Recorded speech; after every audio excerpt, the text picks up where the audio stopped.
Hey there, good morning guys. I am in my car, obviously. I'm driving up to Palo Pinto Mountain State Park here in Texas. It's a brand new park here. It's been open for about a month or so. And I'm going up there to get some trail running in. I got some new trail shoes that I want to give a try, see how they work.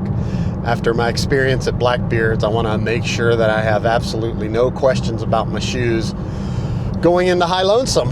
But prior to High Lonesome, I have the Paris Marathon coming up very, very soon. In fact, it's the end of this week or the beginning of next week. It's on Sunday morning. And as I'm recording this, it is Monday. So I wanted to talk a little bit about Paris. Why in the heck am I running the Paris Marathon?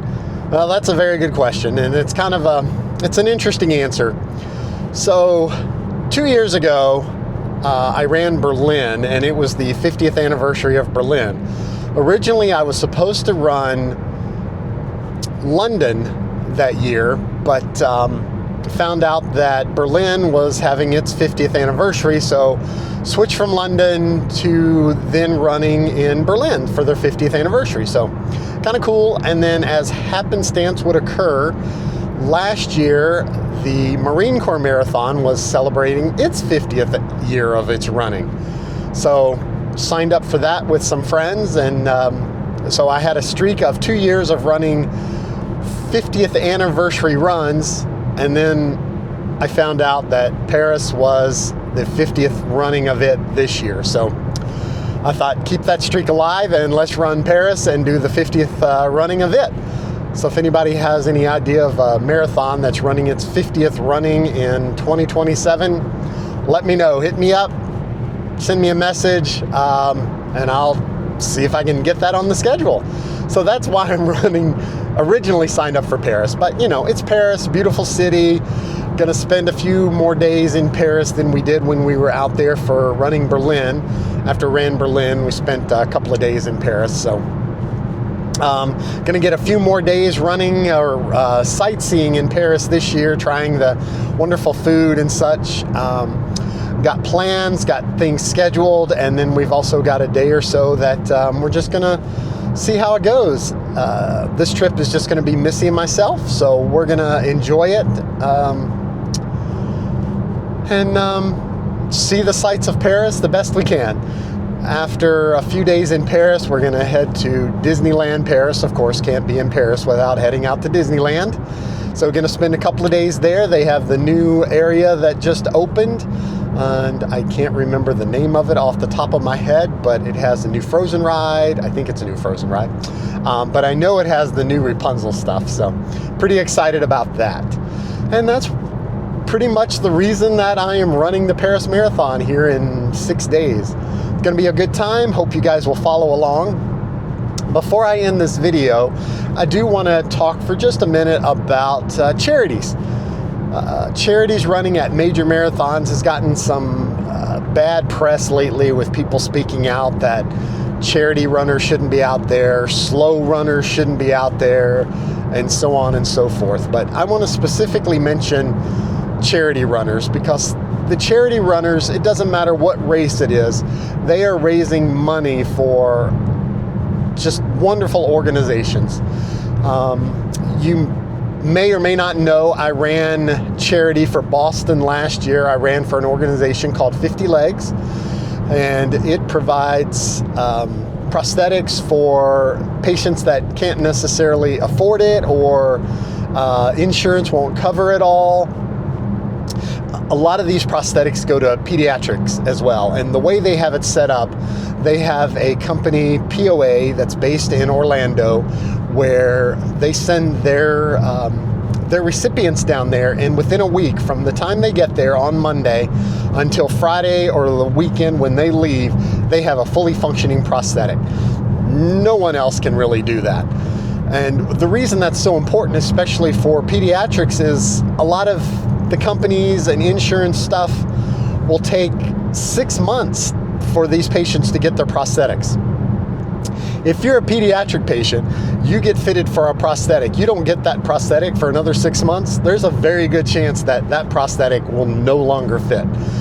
So 50 Legs does a great job of getting these prosthetics into the hands of these wonderful people just as quickly as possible. So that's one example for me personally.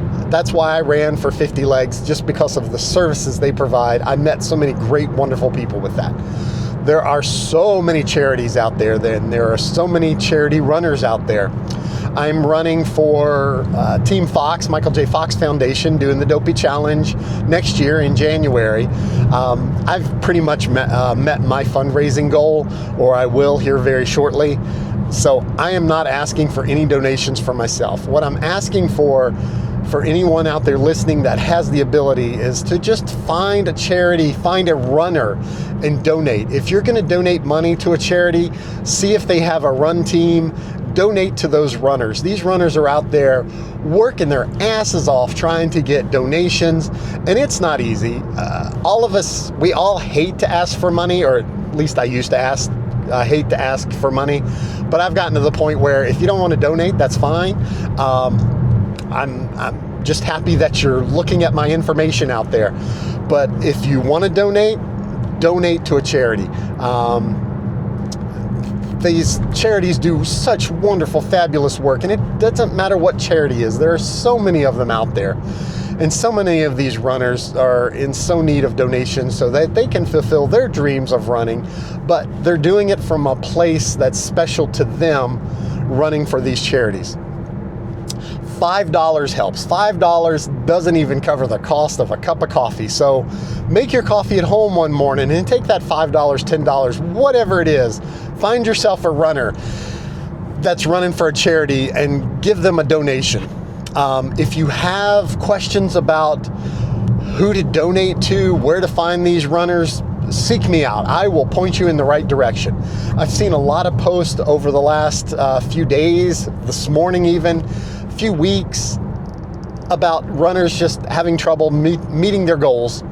So I'm trying to help them. I'm giving them ideas. I'm donating to as many of them as I possibly can. So I know these runners are out there. I know they're looking for donations. If you have $5, $10, if you want to make a big donation, that's great as well. A lot of companies will match donations. See if your company will match donations. If you donate $50, they'll donate $50. It's a great way to get $100 into these charities and to help these runners. So look for a runner. There's lots of them out there. Can't find one, come see me, send me a message. I will point you in the right direction. I know I am personally so thankful for all the donations that I've gotten over the past years. Can't thank everyone, just so many thanks. So anyway, that is my spiel for charity runners. Get out there, find your runner, donate. If you're a runner, you should donate. You know how important it is. If you're not a runner, you just happened upon this silly YouTube video that I'm posting, want to donate, do it. And that's about it. So looking forward to Paris. I'll be out there running it in a week, less than a week now. This time next week, I'll be doing some touring and getting a massage, a post-race massage. So thank you guys for tuning in. If you find any value or any interest in this at all, like and subscribe, share it with your friends. It helps to get the information out there. I'm just your average, ordinary runner out there trying to do crazy, silly, insane things like hopefully running Cocodona next year. Anyway, thank you guys. Thanks for listening. I'm going to continue on my journey and go get some trail miles in. See you later, and thanks so much.